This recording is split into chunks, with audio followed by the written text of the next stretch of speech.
नमस्कार, आप देख रहे हैं सुदर्शन न्यूज और आपके साथ मैं हूं दीपक कुमार।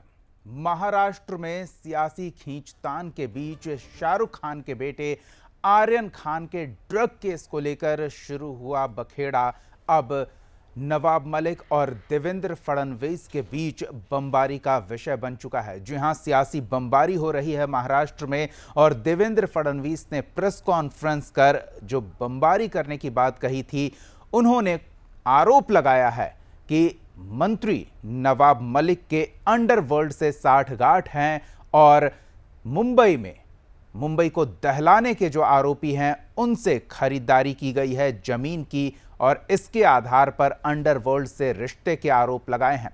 जवाब भी आया। नवाब मलिक ने कहा है कि वो इस आरोप का मुंह तोड़ जवाब देंगे और हाइड्रोजन बम फोड़ेंगे। इस मसले पर हम आज बात करेंगे। कुछ सवाल महत्वपूर्ण हैं, उससे जुड़े जवाब तलाशने की कोशिश करेंगे, लेकिन उससे पहले ये रिपोर्ट देखिए।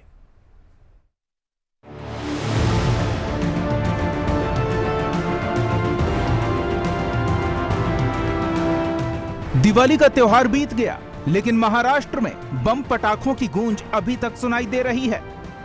एनसीपी नेता और महाराष्ट्र सरकार में मंत्री नवाब मलिक ने फुलझड़ी छोड़ी तो पूर्व मुख्यमंत्री देवेंद्र फडणवीस ने बम फोड़ा। इस बम का धमाका इतना जोरदार था कि नवाब मलिक के कथित कच्चे चिट्ठे खोले गए। देवेंद्र फडणवीस ने प्रेस कॉन्फ्रेंस के माध्यम से नवाब मलिक पर अंडरवर्ल्ड से संबंध का आरोप लगाया और नवाब मलिक की नवाबी के पीछे मुंबई के गुनहगारों का हाथ बताया। नवाब मलिक जी 2003 में जब यह सौदा शुरू हुआ और 5 में समाप्त हुआ, आप मिनिस्टर थे। क्या आप जानते नहीं थे सलीम पटेल कौन है? और सबसे बड़ी बात, मुंबई के गुनहगारों से आपने जमीन क्यों खरीदी? मुंबई में बम विस्फोट करने वालों से आपने जमीन क्यों खरीदी?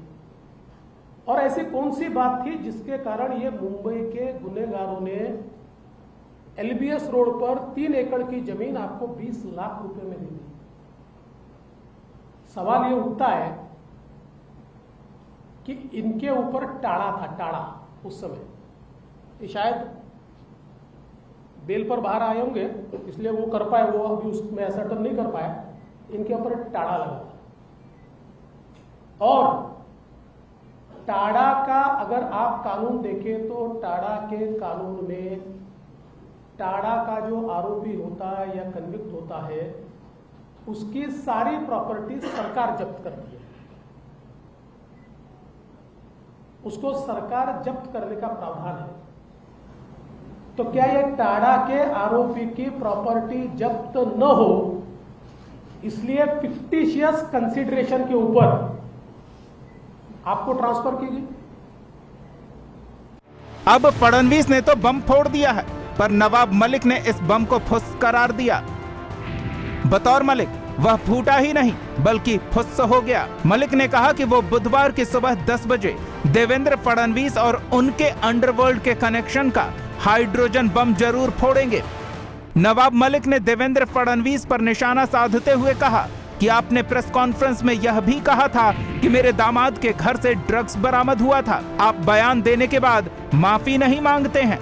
कल मेरी बेटी आपको नोटिस भेजेगी। उम्मीद है आप माफी ना मांगते हुए इस लड़ाई को जारी रखेंगे। आज एक जगह को लेके आपने कुछ कागजात लोगों के सामने रखे कि 1.5 लाख फुट जमीन ये कौड़ी मोल माफिया के जरिए हमने खरीदी।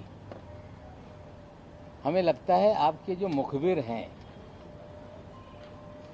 आपके जानकारी देने वाले, हमें लगता है वो कच्चे खिलाड़ी हैं। आप कहते तो मैं ही सारा कागजात आपको दे देता और भी कागजात आपको उपलब्ध करा देता, लेकिन आपने अंडरवर्ल्ड का खेल शुरू किया है। आज तो सारी चीजें मैं बोलूंगा नहीं, लेकिन कल सुबह 10 बजे देवेंद्र जी का अंडरवर्ल्ड का क्या खेल है इस महाराष्ट्र में, और देवेंद्र जी ने मुख्यमंत्री रहते हुए किस तरह से अंडरवर्ल्ड के जरिए पूरे शहर को हॉस्टेज बना रखा था, 10 बजे उसकी जानकारी देंगे। बहरहाल देखना होगा कि ड्रग्स कनेक्शन की ये लड़ाई कहां तक जाती है और गड़े मुद्दों की कब्र अब जब खुदनी शुरू हुई है तो इसका अंजाम क्या होता है।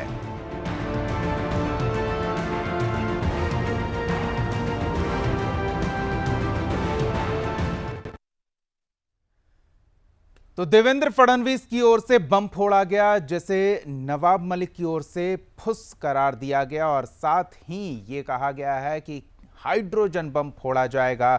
देवेंद्र फडणवीस और अंडरवर्ल्ड के कनेक्शन से जुड़ा एक बड़ा खुलासा किया जाएगा। इस मुद्दे पर हम बात करेंगे। हमारे साथ वंदना सोनावणे हैं, एनसीपी प्रवक्ता के तौर पर हमारे साथ जुड़ी हुई हैं, और साथ ही अली दारूवाला हैं, बीजेपी प्रवक्ता। इन दोनों का स्वागत है इस कार्यक्रम में। सबसे पहले तो वंदना जी, आपकी प्रतिक्रिया चाहेंगे। देवेंद्र फडणवीस के अनुसार ये बम फोड़ा गया है और स्पष्ट आरोप की अंडरवर्ल्ड से संबंध हैं नवाब मलिक के। नवाब मलिक साहब ने अभी बोला है कि बम बुधवार को फोड़ने वाले, तो आप रास्ता देखो क्या निकलने वाला है। पहले तो पूछती हूँ, शुरुआत कहाँ से हुई? शुरुआत यहाँ से हुई, क्रूज पार्टी से हुई। अब एक सब खोल दिए राज नवाब मलिक ने, तो आप उठ गए उनके, पूरा खोदने लगे आगे पीछे का। पहला जानकारी दीजिए जो अब उन्होंने खोला है, आज मैंने पूरा सुना है देवेंद्र फडणवीस का, कि उनके नाते उनके जहाँ रिश्तेदार में हुई है, ये रिश्तेदार वो रिश्तेदार खुद नवाब मलिक का किधर नाम नहीं आ रहा है। वो तो मैं कर रहा हूँ, वो वापिस जानकारी लूंगा, फिर आपके सामने आऊंगा। पूरी जानकारी ले लो, फिर हमारे सामने कल जब नवाब मलिक बोलेंगे तो वापिस सामने आ जाओ देवेंद्र फडणवीस जी। जी अली जी, आपकी भी पहली प्रतिक्रिया चाहेंगे। मैडम को लाया है सामने, तो आज मुझे थोड़ी मान मर्यादा से बात करना पड़ेगी, क्योंकि ये जो हादसा, ये जो कांड हुआ है, ये मान मर्यादा को उल्लंघन कर ये काम हुआ है। ये कह रहे थे कि मेरा नाम उसमें नहीं है। अब मैडम, ये फरहाद मलिक ये किसके सुपुत्र है? Point number 1। और बॉम्ब फोड़ने का ये क्या प्रक्रिया लगाई है? महाराष्ट्र के विकास के ऊपर बात करो, एसटी कर्मचारी जो आत्महत्या कर रहे हैं उसके ऊपर बात करो, शेतकरी किसान की जो हालत महाराष्ट्र में ये सरकार ने बनाई उसके ऊपर बात करो। और सबसे पहले हमारे मुख्यमंत्री क्यों नहीं आते बात करने के लिए? ये प्रवक्ता और मलिक जी को भेज के देते हो। ये मामला अगर आप बोल रहे, अगर आप कह रहे हो ये महाराष्ट्र के यूथ से निगडित मामला है, तो उसमें मुख्यमंत्री क्यों गपचुप बैठे हैं? वो क्यों नहीं बात करते? यहाँ पे मुद्दा नौकरी का नहीं, यहाँ पे मुद्दा लाइट इलेक्ट्रिसिटी का नहीं। आप लोग गए 2 साल से बस यही कांड, ड्रग, बॉलीवुड, आप क्या बॉलीवुड को चलाने के लिए आपकी सरकार लाई थे? हमने क्या? जवाब दीजिए वंदना जी। मैं तो आपको ये पूछने वाली थी, आप शेतकरी की बात की, बहुत अच्छा बात किया। आपको पता है शेतकरी आंदोलन कर रहा है कि दिल्ली में कितने लोग मर गए आंदोलन करते करते, उनको जवाब नहीं दिया गया। शेतकरी आंदोलन क्यों करता है इसका पता भी नहीं आपको। आप शेतकरी के बारे में बोलते हैं। एक कृषि मंत्री शरद पवार जो है वो एक अभ्यास हो जाती है। हम कांग्रेस के जब तभी तो कोई हुआ था, शेतकरी आंदोलन हुआ था, अभी क्यों हो रहा है? कुछ कारण है ना, ऐसे शेतकरी आंदोलन। वंदना जी, मुद्दे पर वापस आते हैं। हम इस विषय पर बात कर रहे हैं, तो इसी पर हम रहते हैं। वंदना जी, देवेंद्र फडणवीस ने इस बात का भी उल्लेख किया है कि ये राष्ट्रीय सुरक्षा से जुड़ा मुद्दा है और काफी गंभीर मुद्दा है। राष्ट्रीय सुरक्षा मुद्दा है तो फिर गुजरात में जब कांड हुआ वो कब कहा थे देवेंद्र फडणवीस जी? गुजरात में जो मुसलमान के दंगे हो गए, नहीं आप बात निकालो तो मैं इसलिए मैंने निकाला। आप अभी आपने क्या बोले? एसटी शेतकरी, मेहरबानी आपने पाकिस्तान का मुद्दा नहीं निकाला। नवाब मलिक के पॉइंट पर रहो, दूसरा पॉइंट मत डालो। बिल्कुल, हम इसी विषय पर बात कर रहे हैं, तो हम चाहेंगे कि हमारे मेहमान भी इसी विषय पर प्रतिक्रिया दें अपनी। चलिए अली दारूवाला जी के पास चलते हैं। अली दारूवाला जी, किस हिसाब से इसे आप के नेता राष्ट्रीय सुरक्षा का मुद्दा बता रहे हैं? अंडरवर्ल्ड से जो संबंध है उसकी जांच पड़ताल एजेंसियां कर ही रही है, किसके संबंध है ये उजागर हो रहे हैं, और अगर संबंध हैं तो उन पर कोई केस क्यों नहीं दर्ज किया गया अब तक? एग्जैक्टली, इसको राष्ट्रीय सुरक्षा का मुद्दा क्यों बताया गया?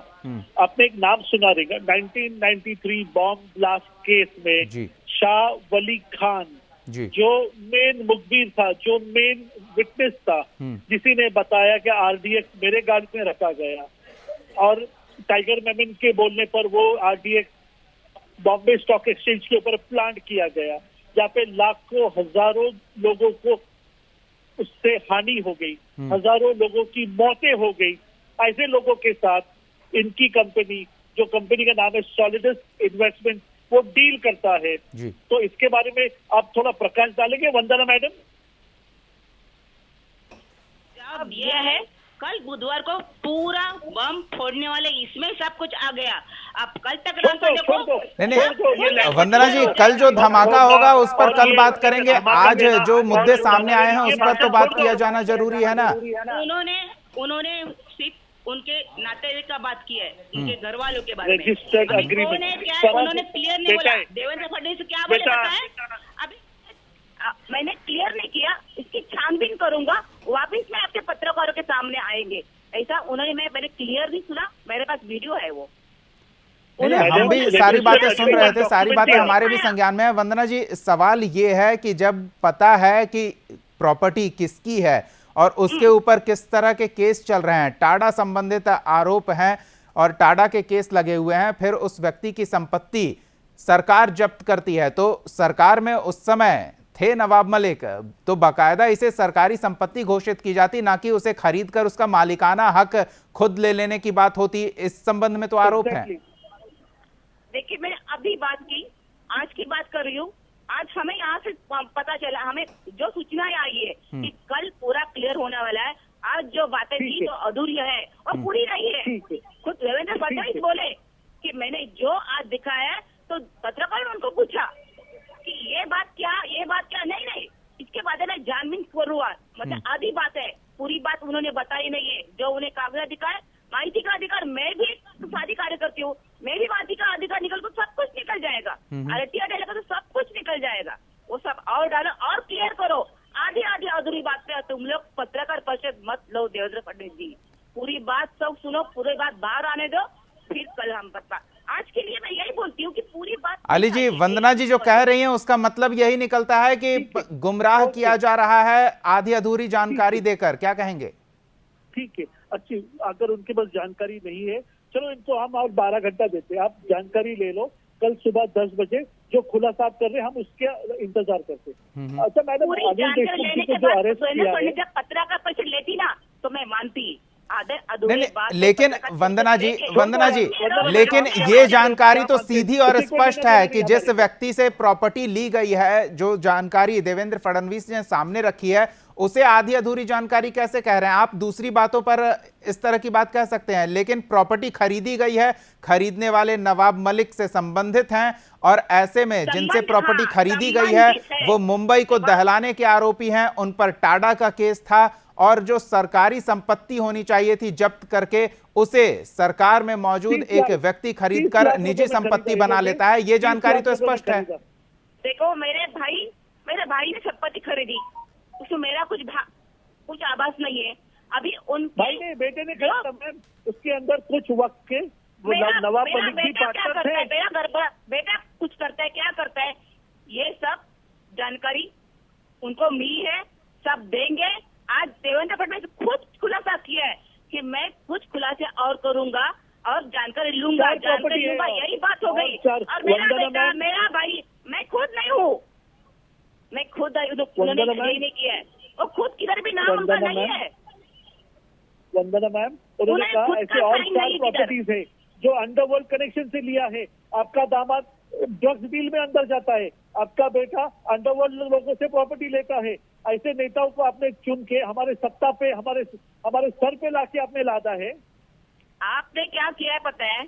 नहीं वंदना जी, आप जो कह रही हैं वो समझ से परे है। ये सवाल तो हमने तब भी खड़ा किया था जब शाहरुख खान के बेटे आर्यन खान को ड्रग केस में पकड़ा गया था, तब भी हमने खड़ा किया था, और शाहरुख खान के पुराने इंटरव्यू सामने आए थे, तब भी ये सवाल खड़ा हुआ था कि एक पिता को क्या नहीं पता है कि उसका बेटा किस तरह का व्यवहार करता है, उसका बेटे का किस तरह का चरित्र है। और आप वही बहाने नवाब मलिक के साथ प्रयोग में ला रहे हैं। क्या नवाब मलिक को नहीं पता है कि इतनी बड़ी प्रॉपर्टी खरीदी जा रही है जिस पर उनका चुनावी कार्यालय चल रहा है, वो किससे लिया गया, उनके बेटे ने किससे खरीदा? अगर आप ये तर्क भी दे रही हैं तो ये सुपाच्य नहीं है। ये कैसे विश्वास करे कोई कि नवाब मलिक को इसकी जानकारी नहीं होगी? मैं वही बोल रही हूँ, जो जानकारी है वो आपको कल मिलने वाली है, आज जो तुम्हारे पत्रकार परिषद ली वो आधी अधूरी थी, पूरी नहीं थी। नहीं, इसमें अधूरी क्या जानकारी है? ये एक सीधी जानकारी है, स्पष्ट जानकारी है और शुरू से अंत तक पूरी जानकारी है। इसमें अधूरा तो कुछ दिख नहीं रहा। इसमें कहां क्या छूट रहा है कम से कम ये तो बता दें, जिससे हम उम्मीद करें कि कल उसके बारे में पूरी जानकारी आएगी। जब पूरी जानकारी आएगी तो मैं वापिस बैठूंगी यहाँ और आपको पूरी जानकारी दूंगी।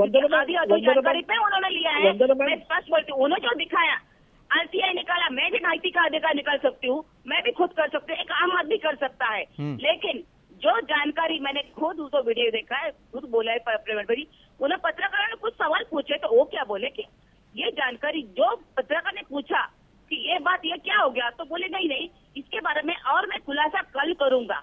तो खुद का नाम किधर है हमारा नवाब मलिक का खुद का साइन किधर है? अली दारूवाला जी जवाब दीजिए, पूरी जानकारी क्यों नहीं दी गई? मैडम, ये जो पत्रकार परिषद आज हुई, आप जो मीडिया पे लोगों को मिसगाइड कर रहे हो वो बंद करो।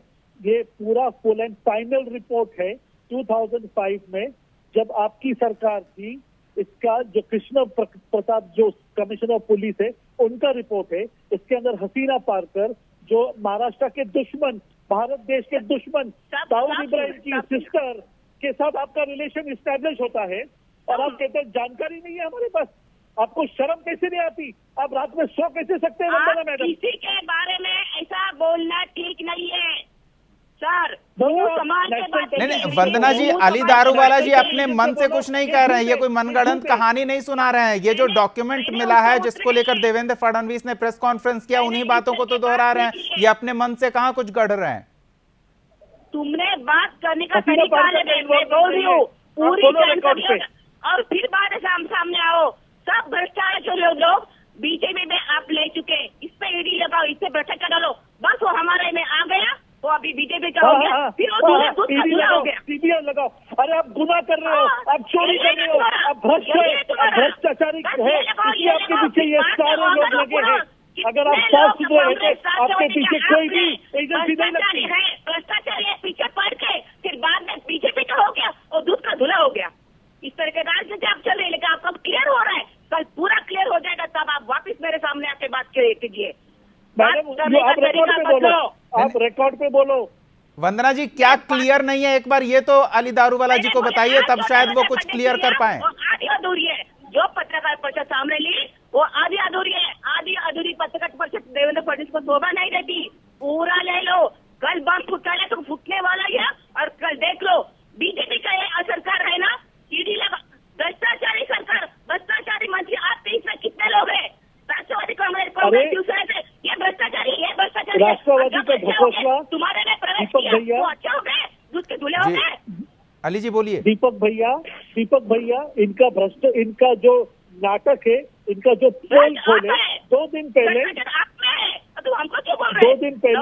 2 दिन पहले इनका मंत्री कहता है कि हम पेट्रोल डीजल पे वैट कम करेंगे, और कल इन्हीं का स्टेटमेंट आता है नहीं, उस पर फिर कभी अली जी उस पर फिर कभी बात कर लेंगे। ये जो अंडरवर्ल्ड के कनेक्शन का आरोप लगा रहे हैं, वो कह रहे हैं कि आधी अधूरी जानकारी देकर इस तरह के गंभीर आरोप लगा रहे हैं, ये तो आपके नेता के चरित्र पर सवाल खड़े कर रहे हैं। अरे ये दो पॉलिसी एनसीपी, शिवसेना और कांग्रेस ने अपनाई है ना। जब आप चोर पकड़ा जाते हैं ना, चोर कोतवाल को डांटे, ये पॉलिसी कर रहे। अभी इन्वेस्टिगेशन कर रहा था ऑफिसर, बिल्कुल बात करो, वो आप हमारे आप में गए हुए इन्वेस्टिगेशन और दाऊद के कटोरे में आप खड़े हो, बात करते हो बीच में। आपको नीति नहीं है बीच में बात करने की। दामाद अभी क्लीन चिट लेकर बाहर नहीं आया, बेल लेकर आपका दामाद बाहर आया है। पत्रकार परिषद मत लो, पूरी लो, फिर जानकारी ले लो, फिर बाद में बोलेंगे। कल यही पे तुम्हारी इजाजत की आवश्यकता नहीं है, तुम क्या हमें इजाजत देंगे? पत्रकार परिषद पेट्रोल डीजल का तो आप नाम लेके फंस गए हैं। 2014 में 12 रुपए कम किया, अब 12 पैसा कम नहीं कर सकते। महंगाई क्यों बढ़ गई? आपने मोदी जी ने बोला था महंगाई नहीं बढ़ने वाली। वंदना जी महंगाई क्यों बढ़ गई, ये चर्चा का आज का विषय नहीं है। आज का चर्चा का विषय है नवाब मलिक के संबंध अंडरवर्ल्ड से हैं या नहीं।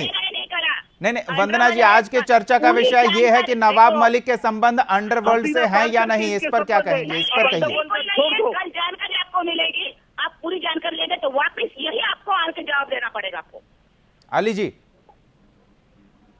सर ये खाली चिल्ला पुकार कर रहे हैं, इनके पास कुछ डिफेंड के लिए वस्तु नहीं है इनके पास। इनको 10 ये जो प्रॉपर्टी इसका 1 करोड़ रुपए इनको महीना रेंट आता है, वहाँ पे उनका जनसंपर्क कार्यालय है। इनका लड़का बोलता है क्या यहाँ पे टेनेंट है, मुझे मालूम नहीं कौन है। इतने बड़े महाराष्ट्र के मंत्री, इनको किसकी वाइफ किसके साथ शादी करी, कौन से मस्जिद में कौन से मंदिर में धर्मांतर हुआ, इसका इनके पास रिकॉर्ड है। और इनका घर मालक कौन है इनको नहीं मालूम। मुझे इतना सफेद झूठ बात करते हैं ये लोग, इतना सफेद झूठ बात करते हैं ये लोग। ये 340 सीट लेके सत्ता में आके बैठे हैं। नहीं, वंदना जी, इनका तर्क भी अपनी जगह सही है। इसका जवाब दें कि पूरी दुनिया का रिकॉर्ड जो रख रहा है उसे अपने घर के लोगों का रिकॉर्ड, अपने बेटे के रिकॉर्ड के बारे में जानकारी नहीं है। ये तर्क तो हजम नहीं होगा ना। ये तर्क के बारे में कुछ नहीं बोलूंगी। जब मैं जानकारी क्या तर्क किया तब मैं बोलूंगी, जो विषय नहीं मैं उस पर नहीं बोलूंगी। मेरे सामने जो रखा है मैंने वही बोला। 3 बार सुना मैंने देवेंद्र फडणवीस जी का, जो आधो अधूरी जो लेते हैं पत्रकार परिषद वो मत लो, पूरी ले लो। उन्होंने खुद कबूल किया, वीडियो वापिस चेक करो, कबूल किया कि बाबा आधा हाँ बाद में आप लेंगे। कल यही बैठना है हमको, कल आपको सब कुछ जानकारी मिलेगी। और बाकी के बारे में आप बीजेपी वाले कुछ बात ही मत करो। पेट्रोल क्यों बढ़ा है, गैस क्यों बढ़ा है, इसे बात करनी है तो आराम से बात करो। फिर मैं बताऊंगी एक महिला। पूरी बात कीजिए अपनी। वंदना मैडम, मुख्यमंत्री कहा है इस विषय पे? मुख्यमंत्री कुछ नहीं कहते। उन्होंने तो सचिन वाजे को ओसामा बिन लादेन की तुलना मत करो ऐसा कहा था। तो नवाब मलिक जी के बारे में क्या उनका तर्क है? अब ओसामा लादी और उधर से पहले आपके घर का देखो, पहले हमारे घर के देखो, बाद में बाहर जाओ। मुख्यमंत्री अपने लेवल पे काम करे, हम अपने लेवल पे काम कर रहे। हमारे जनता देखनी है, हमें महंगाई देखनी है। मेरे घर में अभी चूल्हा जलेगा कि ये मुझे देखना है। मुख्यमंत्री अपने तरफ से अपने बराबर उन्होंने वंदना जी, आप जो बातें कह रही हैं वो बातें सही है, लेकिन लगता नहीं है कि आपके नेता भी इन बातों से रूबरू हैं। उन्हें तो आर्यन खान नजर आ रहा है, ड्रग केस नजर आ रहा है, एनसीबी नजर आ रहा है और हाइड्रोजन बम फोड़ने का इंतजार नजर आ रहा है। तो जो जनता से जुड़े मुद्दे हैं उन मुद्दों पर तो आपके नेता भी बात नहीं करते। किसने बोला बात नहीं करते? आप कौन सी तरह से बात करते? रोज क्या चल रहा है? रोज तो बस एनसीबी आर्यन खान चल रहा है। नहीं, आप कुछ गलत बात कर रहे हैं या आप गलत चैनल पे देखा नहीं, आपको कुछ देखा भी नहीं है। इधर क्या चल रहा है? इधर हर चौक पे महंगाई के लिए हो रहा है। आपको कबूल है ये? आपका चैनल को कबूल है क्या? वंदना जी, ऐसा ना कहें कि हमें दिख नहीं रहा है। हमें उन किसानों का दर्द भी दिख रहा है जिनकी फसल इस मौसम में खराब हुई है और उन्हें क्षतिपूर्ति नहीं मिली है, वो दिख रहा है। हमें वो व्यापारी दिख रहे हैं जिनकी क्षतिपूर्ति नहीं हुई है। किसान बदहाल हैं। हमें तो सिर्फ ये दिख रहा है कि पूरी सरकार चुप बैठी है और सरकार के एक प्रतिनिधि जो मीडिया के सामने आ रहे हैं वो बस आर्यन खान, एनसीबी, देवेंद्र फडणवीस इतना ही कर रहे हैं। उन्हें भी अपने राज्य के लोगों की समस्या नहीं दिख रही है। वो तो देखो, उनको बताओ। ये तो कल क्लियर हो जाएगा। पहले उनको बताओ आपके नेता ने क्या क्या आश्वासन दिए थे डीजल पेट्रोल के बारे में, उस पर तो बात करना शुरू होगा ना। आपका चैनल का टाइम भी नहीं मुझे पूरेगा, वो तो अलग बात है। नहीं, हम आपको समय तो दे रहे हैं लेकिन आप बात रख ही नहीं रहे हैं। आप तो बस इतना कह रहे हैं कि जब प्रेस कॉन्फ्रेंस होगा उसके बाद कुछ कहेंगे, आधी अधूरी बातें रख के आप इन सारी आरोपों को टाल जा रहे हैं। रिपीट करो, उन्होंने खुद कबूल किया। आधे उन्होंने लेटर दिखाए हैं, आधे लेटर के बारे में जानकारी कल लेने वाली। मैं क्या बोल रही हूँ वंदना जी, आप ये भी नहीं कह रहे हैं कि सारे आरोप गलत हैं, आप बस ये कह रहे हैं कि पूरी बात अभी सामने नहीं आई है। आप आरोपों को गलत भी नहीं करार दे रहे हैं। हम लोग कैसे गलत बोलेंगे जो है ही नहीं? वो है खुद खुद जवाब देंगे। मैं जवाब मैं मंत्री नहीं हूँ, मैं सामाजिक कार्यकर्ता हूँ। आप पदाधिकारी होंगे, मैं सिर्फ छोटी कार्यकर्ती हूँ। जो मुझे राष्ट्रवादी में आपको प्रवक्ता की जिम्मेदारी दी गई है, पार्टी का नेता का पक्ष रखने की जिम्मेदारी दी गई, तो वो तो आप खुल के रख सकते हैं, उसमें हिचक किस बात की? खुल के रखा है। आधी अधूरी जानकारी पे आप मत लो। ये सब आपने लिखा है। मैंने बोला आज उनको, वो बोला कि आज पूरी जानकारी लेने के बाद ही आपको राय ले लो कि आज अधूरी प्रेस कॉन्फ्रेंस हुई है और पत्रकारों ने छेड़ा है उनको कि ये जानकारी आपको क्यों नहीं मिली। तो बोले मैं कल लेने वाली जानकारी और कल वापिस मैं पत्रकार परिषद लूंगा। तो आधी जानकारी ली, आधी नहीं दी है। और उनके घर वालों का नाम है, उनका नाम खुद का नहीं है। अपनी बात रखिए अली जी। वंदना मैम, एकदम सिलेक्टिव जानकारी जानते हैं, मगर मैं दावे के साथ कहता हूँ वंदना मैडम, मेरे नेता ने जो भी सच रखा है दावे के साथ कहता तो कल इधर आ जाओ दावे के साथ कहने के लिए। Let me finish madam. मेरे जो अध्यक्ष ने जो रखा है वो 100% चीज रखी है वहाँ पर। और दूसरी बात, ये तो आज एक प्रॉपर्टी के बारे में रखी है, आने वाले दिनों में बाकी के और 4 प्रॉपर्टी, 4 इन्वॉल्वमेंट आपके अंडरवर्ल्ड के साथ क्या क्या है उसका ये बहुत सारे प्रॉपर्टी गपले हैं आपके सामने आने वाला है। आपके नेताओं के बहुत सारे गपले बहुत सारे निकाले हुए हैं। वंदना जी, सवाल ये है एक और महत्वपूर्ण, जब आप ये कह रहे हैं कि आपके नेताओं के बहुत सारे घपले घोटाले निकाल के रखे हैं, तो फिर केस क्यों नहीं दर्ज किया जाता, कार्रवाई क्यों नहीं हो रही है, मीडिया के सामने इस तरह के बयान बस क्यों दिए जा रहे हैं? 5 साल हमारे मुख्यमंत्री ने 5 साल काम किया, इसलिए मैं उनके बारे में अब एक निकालूंगी ना, तो बैठने की जगह भी नहीं होगी।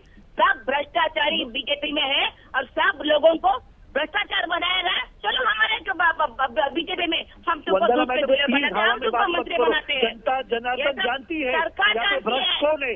और दूसरी बात, वंदना मैडम आप तो सरकार में हो, वंदना मैडम आप सरकार में हो। 2014 में गैस कितना था, पेट्रोल कितना था? वंदना मैडम छोड़ दो, उस विषय पे बाद में बात करेंगे, वो विषय में बाद में बात करेंगे।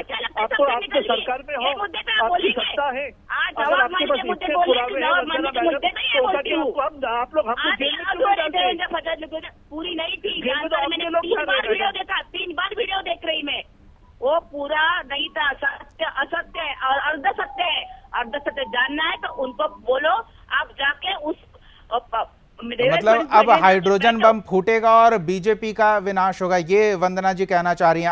अली दारूवाला जी, आपकी प्रतिक्रिया, हाइड्रोजन बम से काफी नुकसान हो सकता है बीजेपी को, वो जो नवाब मलिक फोड़ने की बात कह रहे हैं? बिल्कुल, हाँ बिल्कुल, इन्होंने इतना 100% सच बात किया है। बम फोड़ना, बम वालों के साथ संबंध रखना, बम लगाने वालों के साथ दोस्ती करना, यही इनका काम है। ये आज मीडिया के ऊपर बोल रहे कि ये बम फोड़ने वाले हैं, इनका ये काम ये बखूबी निभाते हैं ये लोग। मगर वंदना मैडम एक बात जानना चाहता हूँ, मत निकालो मेरे मुंह से, मैडम पूरा जानकारी मत लो। वंदना मैडम मेरी बात तो सुनो, सब हो चुका है, मेरी बात तो सुनो प्लीज, मेरी बात तो सुनो। चुप बैठी हूँ मैं। वंदना मैडम प्लीज बात सुनो, अगर आप प्लीज मेरी बात सुनो। अच्छा पूरी बात तो सुनो, वंदना मैडम मेरी बात तो सुनो। मैं मंत्री हूँ। वंदना जी एक बार सुन लेते हैं अली जी की बात पूरी। जी अली जी। वंदना मैडम आप कह रहे हो ना, आपके पास मेरा मुंह मत खोलो, आपके पास भिगारा भर के पुरावे हैं, आपको सरकार में होना। एक टाइम देना पड़ेगा और टाइम से मेरी बात सुनो, अगर आप सरकार में होना, आप हमारे जो मुख्यमंत्री जिसका जो चरित्र दूध से साफ है, आपने 5 साल में कुछ नहीं कर सका, अभी 2 साल से आप सत्ता में हो, आप प्लीज कुछ ढूंढ के निकालो, कुछ तथ्य विद प्रूफ लोगों के सामने दो। भाजपा जो काम कर रहा है, जो ईमानदारी से काम कर रहा है, पूरा देश तो छोड़ो मैडम, वंदना मैडम आपका वर्ड उसकी तारीफ कर रहा है, पूरा दुनिया बोल रही है, पूरी दुनिया उसकी तारीफ कर रही है वंदना मैडम, बस आप ही को कुछ नजर नहीं आ रहा है, कुछ नहीं दिखता, बस नवाब मलिक कुछ नहीं दिखता आपको, बस आप लोग को वसूली जमती है, वसूली आप बस वसूली में आप लोग मग्न हो, कौन से चौकी से कितना पैसा आ रहा, कौन से होटल से कितना पैसा आ रहा, ये यहाँ से कितना आ रहा, ट्रैफिक, आपका एक मंत्री जेल में, आपका दूसरा मंत्री रिजाइन कर दिया, चौथा मंत्री जेल में जाने वाला है। मैडम आप बस तैयार हो जाओ, अभी तैयार हो जाओ, आपका ये जो भ्रष्ट है कार्य खत्म होने वाला है। अभी देखो आगे का क्या होता है, मैं कुछ नहीं, जनता बोल रही हूँ, मेरे पीछे जनता खड़ी है, वो बोल रही है। आज एक औरत को हलाती और उनके पास आपसे रखती हूँ, क्या भाई साहब? मैडम प्लीज आप छोटे बच्चे जैसी बात मत करो मैडम। और ये जो आपने बोला था 2014 में पेट्रोल पर महंगाई बढ़ाई की नहीं, हाँ पेट्रोल का भाव बढ़ गया कि नहीं, हाँ देखो मैं कम करके जी अली जी, हम समझ रहे हैं वंदना जी मुद्दे को दूसरी तरफ रुख देने की कोशिश कर रही हैं और वो मुद्दे पर नहीं आना चाह रही हैं, लेकिन हम चाहेंगे कि आप अपनी प्रतिक्रिया दे लें, वक्त कम है, एक प्रतिक्रिया क्लोजिंग कमेंट्स हम दोनों मेहमानों की लेना चाहेंगे। अली दारूवाला जी आपसे शुरू करते हैं, और जो हाइड्रोजन बम फोड़ने की चेतावनी दी गई है उससे संबंधित आपकी भी प्रतिक्रिया चाहेंगे। दीपक जी मुझे एकदम स्पष्ट शब्दों में ये कहना है, इनकी जो सरकार है, ये जो प्रॉमिस किया था शेतकरी के जमीन पे जाके क्या आपका जो 7/12 होता है प्रॉपर्टी पेपर, उसको हम कोरा करेंगे, नील करेंगे। मैं ऐसा जानता हूँ बम फोड़ने के एवज में अगर वो जो शेतकरी को दी हुआ वादा है अगर वो पूरा करेंगे तो हम इनके एहसानमंद रहेंगे। दूसरी बात ये है जो एसटी कर्मचारी जिन्होंने आत्महत्या कर ली, जिसे अभी दिवाली का बोनस नहीं मिला, जिसके कारण से समस्याएं कई है और आपके कहने का इशारा यह है कि सरकार समस्याओं पर ध्यान नहीं दे रही है, चर्चित मुद्दों पर ही फोकस किया जा रहा है ताकि समस्याओं को नजरअंदाज किया जा सके। वंदना जी, क्लोजिंग कमेंट आपकी चाहेंगे? इंतजार किया जाए जब तक हाइड्रोजन बम नहीं फूटता है, तब तक आप कुछ कहेंगे नहीं? मैंने आज ही बताया कि तुम पूरी जानकारी लो, पूरा वीडियो सुनो, और आप लोग वीडियो में थे क्या, बैठे थे किधर, पत्रकार ने क्या क्या सवाल पूछे थे, आपने सुने थे क्या? चलिए, तो हमें भी इंतजार रहेगा उस हाइड्रोजन बम के विस्फोट का और देखेंगे नुकसान किसे होता है, फोड़ने वाले को या फिर जिसको लक्षित करके फोड़ा जा रहा है उसको। लेकिन दर्शकों के लिए मजेदार हो जाता है जब नेता एक दूसरे के कुर्ते फाड़ने लगते हैं। लेकिन दिलचस्प ये भी है कि बॉलीवुड से शुरू हुई एक बहस अब राजनीतिक दुनिया में पहुंच चुकी है और राजनीति के गड़े मुर्दे उखाड़े जा रहे हैं। लेकिन हम अपने दर्शकों को बता दें कि आर्यन खान जो कि ड्रग क्रूज पार्टी में पकड़े गए हैं, उनसे संबंधित जानकारी इस राजनीतिक वाद विवाद में छिपने नहीं देंगे। हम उससे जुड़ी हर अपडेट अपने दर्शकों तक पहुंचाते रहेंगे। बहरहाल बहुत बहुत धन्यवाद वंदना जी और अली दारूवाला जी हमारे साथ जुड़ने के लिए, अपना समय देने के लिए इस खास पेशकश में। फिलहाल इतना ही। आप देखते रहिए सुदर्शन न्यूज। जय हिंद।